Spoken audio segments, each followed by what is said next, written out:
The Dream Takes Shape, Chapter 9 for New Possibilities in Memory Care. And above all, watch with glittering eyes the whole world around you because the greatest secrets are always hidden in the most unlikely places. Those who don't believe in magic will never find it. That's a quote from Roald Dahl. Two men came into Parkside Special Care Center, one of them claiming to be searching for a place to care for his aging mother who had Alzheimer's disease. Wearing jackets and no ties, they were trying hard to look casual. As Steve Winter showed the pair around Parkside, they fired questions at him, jotting his answers on pads encased in leather bindings. Their manner and the depth of their inquiries about Parkside services didn't square with normal behavior. As family members searched for suitable living arrangements for the memory impaired, emotion and uncertainty often overwhelmed them.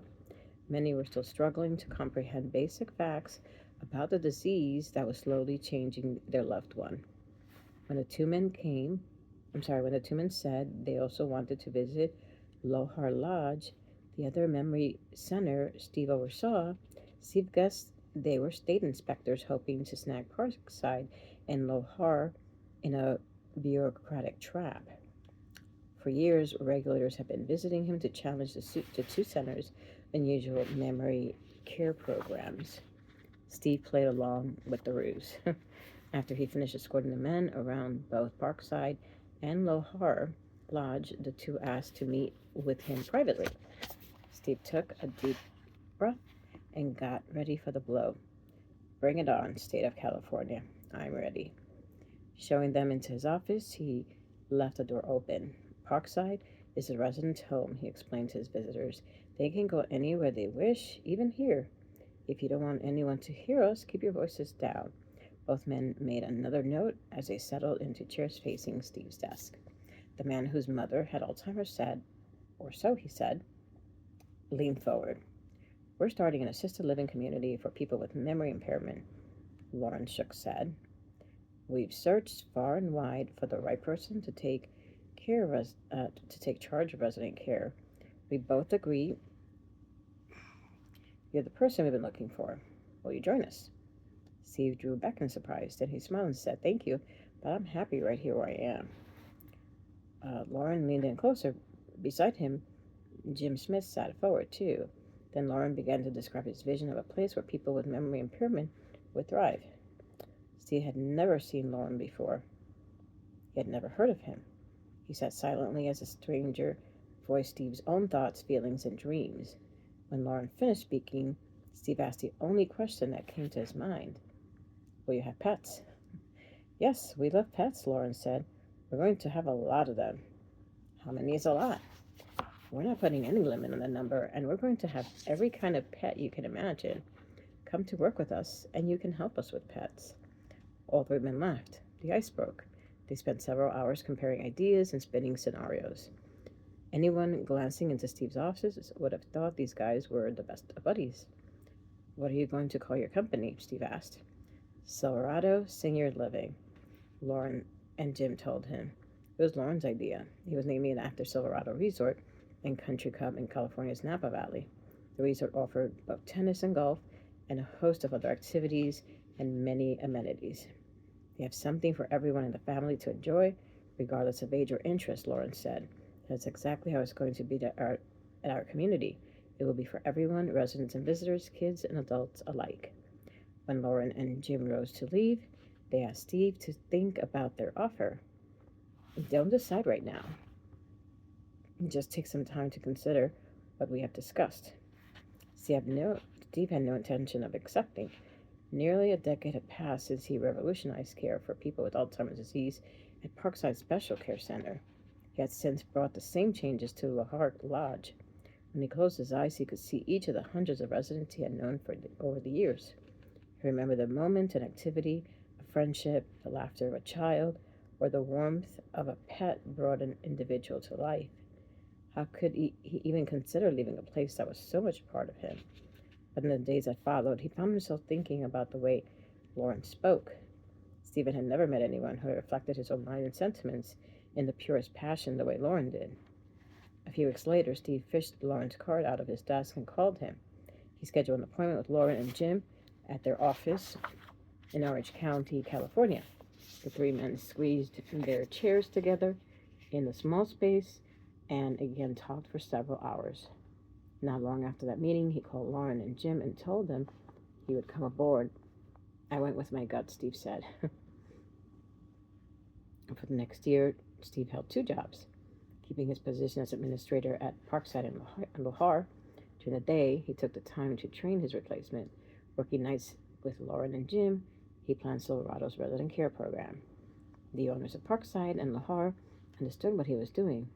The men who had designed their revolutionary memory care programs wanted to stand before an empty frame again and fill it with his vision. During that time, Silverado Senior Living existed only in the minds of three men. Lauren and Jim were searching for a building, perhaps a skilled nursing facility or mental health hospital, to turn into their first memory care community. One day, Steve received the call he had been expecting for 12 months.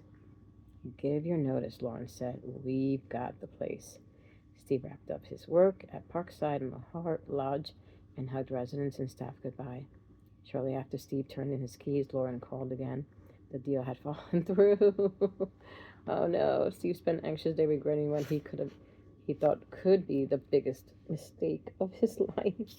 Then one afternoon, as Steve was working in Lauren and Jim's tiny office, the two strode in and said the deal was back on.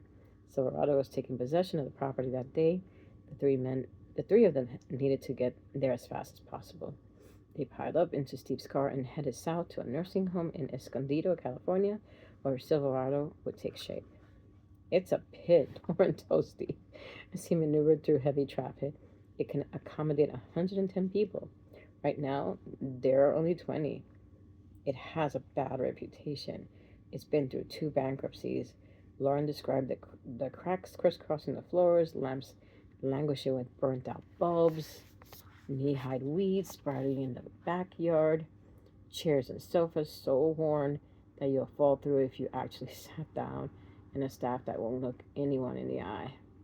As the three men drove, dark clouds overhead opened and unexpected hail began to pound the highway. They pulled under an overpass to wait it out. I hope this isn't an omen, Steve said, his apprehension apparent behind the joke. The facility certainly didn't meet the criteria the new owners had set for their dream location, but after months of searching and fruitless negotiations, they felt it was now or never. They would have to make this work. For Lauren, more was riding on his endeavor than just his dream. He had convinced a private equity firm to invest in the project. He and Jim had staked a great deal of their own money, and Lauren was also placing personal financial guarantees on his new company. Those around him at the time say he never displayed anything but confidence. When the three arrived at the nursing home, the administrator stormed down the dark hall toward them. She hurled a ring of keys at them as she passed and snarled, "Here, it's all yours now." She slammed the front door on her way out. A moment later, they heard a car start and peel out of the parking lot. Coming into the half-lit lobby, they needed a few moments for their eyes to adjust. "Wait, where are the couch and the chairs?" Jim asked. Lauren scanned the area. The reception room furniture had vanished. Decrepit as it had been, its absence made the place ghostly. Hearing a faint noise, they pushed open a door marked dining room. They found residents sitting around linoleum tables, wraith-like and silent. Many were in wheelchairs, their faces turned down to their laps. The sound they heard came from from the corner of the room, where an employee was shuffling tableware in a plastic bin. A few residents were picking at their food, but most ignored it. Lauren, Jim, and Steve approached the tables. The plate in front of each person held yellowing pieces of lettuce and a small scoop of macaroni salad. Steve drew in his breath sharply. He leaned down beside the resident nearest to him and gently said, "Hi, I'm Steve. Is this all you're having for dinner?" The woman didn't respond. He stood and pushed his way through the double doors leading to the kitchen. A man in a dingy jacket was leaning against the counter. In his fury, Steve didn't introduce himself. "What are you serving?" he demanded. "Do you have anything decent for the residents to eat? Any meat? Anything with flavor?" We stopped feeding the meat a long time ago. The owners ran out of money, he said in his defense. We buy stale bread in bulk. A lot of nights we pour canned gravy over and serve it to them as meatloaf. Oof. Steve pivoted and strode back to the dining room to Lauren and Jim. The three agreed this was not going to be the first meal on their watch. Lauren kept an eye on things while Steve and Jim drove to the nearest McDonald's. They brought back bagfuls of hamburgers, chicken nuggets, and french fries for the residents. The fragrance emanating from the paper sacks had a powerful effect. Residents who had seemed barely awake as they slumped around the tables began stretching their hands out for food. They smiled, some spoke. Despite the sorry surroundings, the meal took on the air of a picnic. Steve arrived to bring supplies from Parkside Special Care Center to tide over the residents until he could order supplies. He also brought a small team of longtime employees who were eager to assist Steve in shaping his new venture. He had left on excellent terms. The owners were happy to help. Lori, the medical records staffer from Parkside, said there was nothing we wouldn't do for him. In those early days of Silverado, only the position of chef was available to Lori, so she learned how to cook and how to operate all the kitchen equipment. With recipes from her mother, she multiplied the quantities by 10. Her cinnamon rolls became a resident favorite. Since Silverado could not afford to hire a dishwasher until occupancy reached 40 residents, Lori also handled that task. While Steve and a handful of employees focused on resident care, Lauren and Jim set about renovating the place. Comfortable furniture, colorful paint and wallpaper, and sparkling cleanliness were priorities. So were flowers, walking paths, and a playground for youngsters who visited. As they installed the chandelier in the dining room, the dreary room became a bright, inviting place where people lingered after meals to talk. Even Lauren, Jim, and Steve were surprised when 7 residents who had once needed assistance at mealtime began to eat on their own from the sheer pleasure and energy of being in that room. Ben, Silverado's first official new resident. Husky and over 6 feet tall, he had lost little of the strength that powered his college football career decades earlier. Ben came to Silverado from the hospital where he had angrily assaulted nurses and orderlies. As a result, his hands and feet were tied down to the gurney that brought him in. His wife walked beside him, weeping. Silverado agreed to accept Ben in spite of his violence. If he lashed out here and hurt someone, his wife wouldn't know where to turn next, because no other senior living community would take him. Steve did his best to reassure her. Silverado is his home now. Let's focus on getting him well. Observing Ben and reviewing his history, Steve and the staff members were certain he was in physical pain. The abundance of psychotropic drugs in his body was aggravating his condition.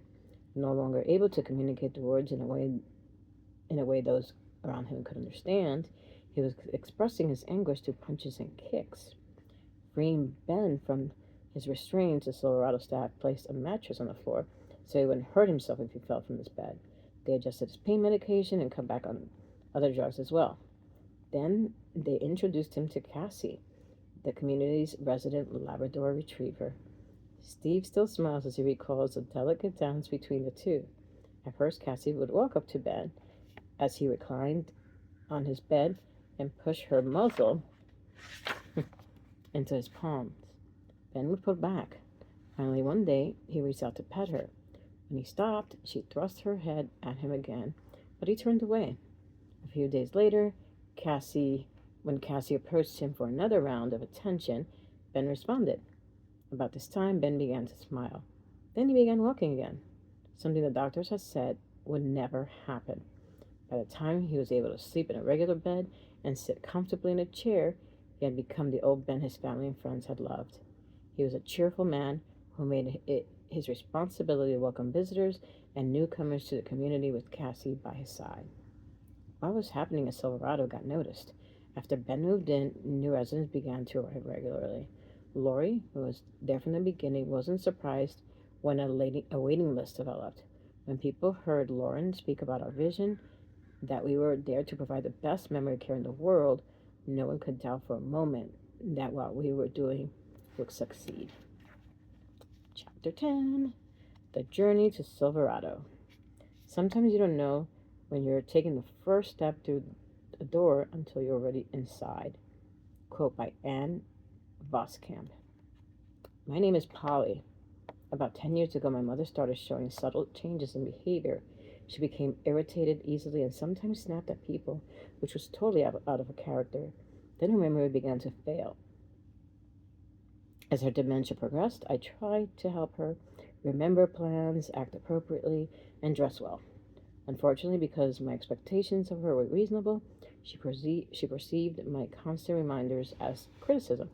She began to call me the know-it-all, usually under her breath, but occasionally to my face. The hurt and misunderstanding that occurred between us before we realized what was going on was the most insidious aspect of her dementia. I am telling my story in the hope that others might learn from my experience. That one of my parents would experience memory loss was the last thing on my mind. My parents were both independent, active people into their senior years. My father had been a pilot and an entrepreneur. My mother attended nursing school. Later, she focused on giving her 3 children the best possible childhood, raising us to see the world as a place full of open arms and possibility. Having a love for world travel, our parents often took exciting trips with large groups of people. My mother did all the research, mapping, and reservations for everybody.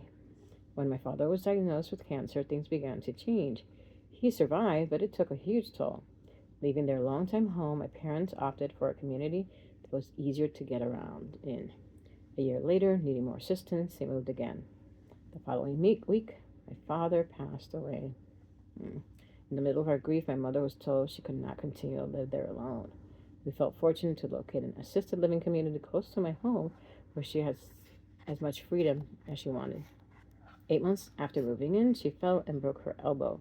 During an examination at the hospital, x-rays revealed that she had also had an old hip fracture. So the surgeon put a screw in her hip. Afterwards, he sent her to a rehabilitation facility which he described as a nice place to get her strength back. He gave her instructions for weight-bearing exercises as tolerated. However, the doctor at the facility disagreed with the surgeon. The more my mother tried to get up and walk around, the more intent he was on stopping her. When my mother became upset, she struck out at one of the nurses. The staff's response was to put her in a plastic straitjacket and tell her she needed to calm down. Wow. When I visited her 3 days later, I found my mother heavily drugged and tied to a wheelchair next to the nurse's station. Urine was dripping from her seat onto the floor. I asked for a towel and directions to the shower. The staff said there was no need to wash her because they showered the patients once a week. I'm doing it now, I told them, and I took her to the shower room. While I was showering her, she hit me. I wasn't angry. I understood her distress and rage. In an appointment with her surgeon a few days later, he discovered her arm had recently been rebroken. No one at the rehab facility had noticed. No wonder she wasn't happy. Oh, man. Eventually, my mother moved back to her assisted living facility. For a while, she was active again and was able to walk from her apartment to the grocery store 2 blocks away. Over time, however, her dementia became more evident. One day, the management contacted me to say she needed to move into their locked area immediately. While I tried to make the transition smooth for her, she was very distraught. She couldn't understand what she had done to cause this to happen. The staff gave her drugs to calm her down, which made her sleepy and affected her balance. Getting out of bed one morning, she hit her head on the dresser. After that, she was confined to a wheelchair because they said she was unstable. Shortly thereafter, she was sent to a psychiatric hospital to get her drugs straightened out. Within several days of arriving, she was nearly comatose. When she wasn't in bed, they had her in a wheelchair with a lap buddy to keep her seated. I don't know what lap buddy means, but it's in quotations. I don't believe she was out of that chair much, if at all. 2 weeks into her stay at the psychiatric hospital, she was completely unable to walk, her feet having swollen to the size of footballs. Short of torture, there was no way to describe the way my mother was treated at both the rehab facility and the psychiatric hospital. In a matter of weeks, she went from a woman who loved walking to an incapacitated shell of a person. Finally, the psychiatric hospital sent her to a medical center, where doctors discovered that she had a severe urinary tract infection, and that her whole body was in trouble. Oh, man. Reeling from her stunning, rapid decline from too many drugs and inhumane care, I was desperate to find a place where I could be certain she would be treated like a human being. One evening, when my husband and I were having dinner with friends, I poured out the whole story. Listening sympathetically, one of them referred me to his friend Donna, who had worked for Silverado. Donna was an angel. To her, I connected with Silverado's senior family ambassador, Doreen, who listened closely and helped me find the solutions I needed in order of importance. First thing, we placed my mother at Silverado. When she arrived at Silverado, it was clear she was still severely over-medicated. As the drugs were reduced, my real mom began to emerge, smiling and aware of her surroundings. Although she was not yet capable of joining the engagement programs, we dared to have hope again. What happened to us is typical of countless families faced with caring for parents, spouses, or others with dementia. We tend to assume that everyone in the elder care field knows more than we do. I learned that many of them do not. Fortunately, my mother survived the nightmare and is thriving at Silverado. She has the support, encouragement, and love that she needs to be the best she can be at this phase of her life. She has both feet planted firmly in her world, and with that confidence, she can be happy and loving again. How I have missed my mother. Now I have her back. One of nine children, Bobby was a girl who grew up in an Air Force family that moved frequently around the globe. For 15 years, Bobby's grandmother, Mama, accompanied the large family on their military postings, always relocating with them when new orders came. Although Bobby easily made friends with local children everywhere they went, Bobby especially enjoyed Mama's attention, taking walks and baking cookies with her. At age 99, Mama returned to her beloved homeland of Guam, where she died in comfort surrounded by friends after a full, satisfying life. For Bobby's parents, it was more complicated. Her mother was diagnosed with both Parkinson's and Alzheimer's in her late 60s. Wow, I didn't know that was possible. Wow.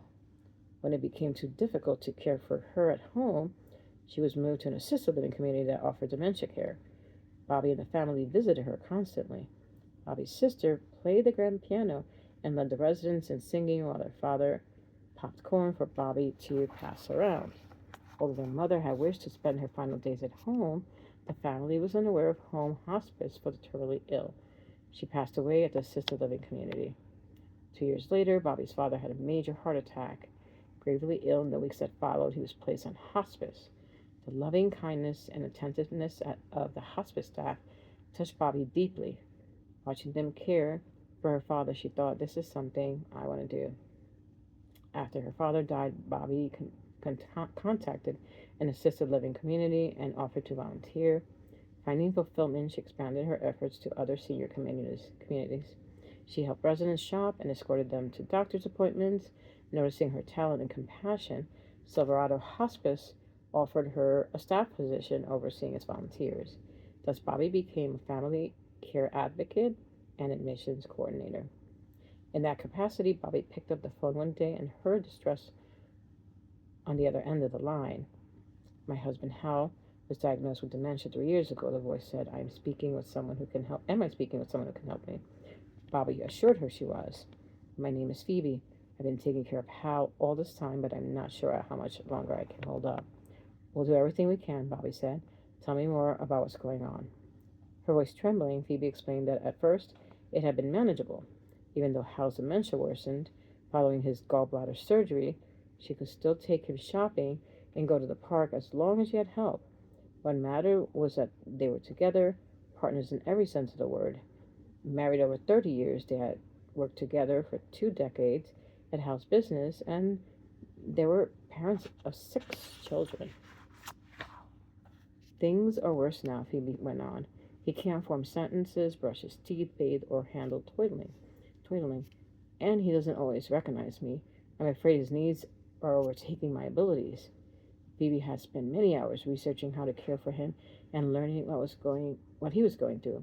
To her surprise, she discovered that hospice benefits are often available well before patients enter the process of actively dying.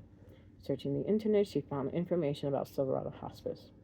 That's how I found you, she told Bobby over the phone. I want the very best care for Hal, but I'm hoping he can remain at home with me. Her voice breaking, Phoebe said, He's the love of my life. I understand completely, Bobby said. Let me tell you what we can do and how we might be able to assist you and Hal. We'll want to learn about Hal as a person, to understand his life story, she said. We'd also like to get to know you and your family. That way we can shape a care program that's just right for Hal and enable us to support and assist you as well. Feeling the knot in her stomach start to ease, Phoebe asked, What can I do to get started? The first step is obtaining a physician's order for Hal to be evaluated and approved for hospice. If hospice care is deemed appropriate, he could be admitted. Now, when I say admitted, I mean enrolled in our hospice care program. He would continue to live with you at home, and we would come there to provide care. I'll contact our doctor right away, Phoebe said. When she hung up the phone, Phoebe got in her car and drove to the physician's office to ask for the order. Obtaining it, she called Bobby back the same day. I have the physician's order from our doctor, and I'd like to come over with it right now, Phoebe told her when she arrived at Silverado's hospice office. A woman was waiting outside the building. Phoebe, the woman asked. Yes, Phoebe responded. I'm Bobby, the woman smiled, opening her arms wide. The two embraced, and tears filled Phoebe's eyes. She wasn't alone anymore. Bobby escorted Phoebe into her office. After signing the consent form for Hal's hospice care to begin, Phoebe and Bobby met with a Silverado colleague named Jennifer to discuss what would happen next. The team caring for Hal would include an attending physician, a medical doctor, a social worker, an RN, case manager, aides, a spiritual care coordinator, as well as volunteers. Together they would care for Hal at home. Our focus is to make this time of Hal's life the best it can be, Jennifer said. Bobby leaned toward Phoebe and placed a lap blanket in her hands.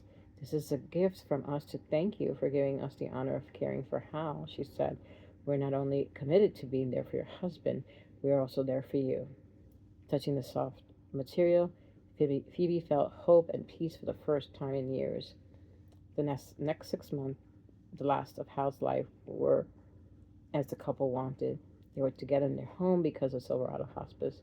Phoebe knew her husband was in excellent hands with his care team. Just as important, Bobby and the others with Silverado understood exactly what she was going through. They were always available to listen and offer encouragement. Their support enabled Phoebe to withstand the blow of Hal's death. Later, she would tell Bobby that without her friendship and the help of Silverado's hospice, she might have turned to medicating her emotional pain. Instead, Phoebe was able to put one foot in front of the other and move forward. Some months after Hal's passing, Phoebe and Bobby met at a cafe. After they settled at their table, Phoebe reached into her handbag. Bobby, since words will never express how much your support has meant to me, I am hoping this will show you how I feel, she said, giving Bobby a small box. Bobby smiled. I brought something for you too, she said, pulling a package out of her tote bag. You don't need to give me a gift, Phoebe said. You've done so much for me already. Phoebe, you've done just as much for me, Bobby said. Knowing that I've helped you tells me that I'm making a difference, that I'm achieving the purpose I had when I set out on this journey to assist others. Both women were quiet for a moment. Then they opened their presents. The box Phoebe had gave Bobby contained a crucifix, while Phoebe discovered a shadow box in the package from Bobby. It's beautiful, they exclaimed in unison. As much as they treasured their present, Bobby and Phoebe also shared the gift of an enduring friendship, which now touches many other people. These days, Phoebe volunteers alongside Bobby as a family ambassador at Silverado Hospice. She donates many hours each month to helping others, recalling how she herself was once so much in need. Milton's condition was progressing rapidly. He was forgetting things, suffering intense anxiety, slurring his words, and falling.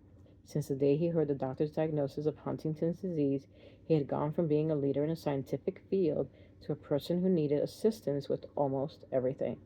The one constant in his life was his beloved dog, Roscoe, who displayed endless loyalty and love for him.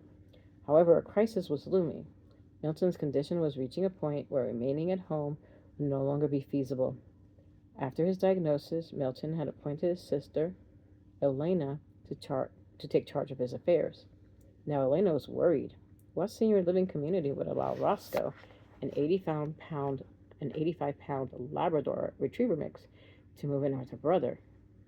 Elena's initial round of calls confirmed her suspicions. The few that permitted dogs only accepted small ones. What's more, the dog's owner would be responsible for its needs, from walking and feeding to visits to the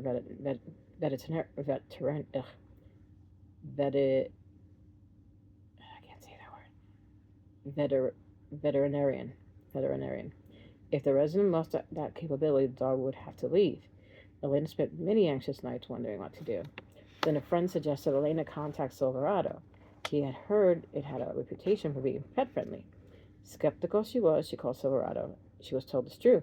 We have a real menagerie here. Pets of all sizes are welcome. Instantly, Elena made an appointment to see for herself.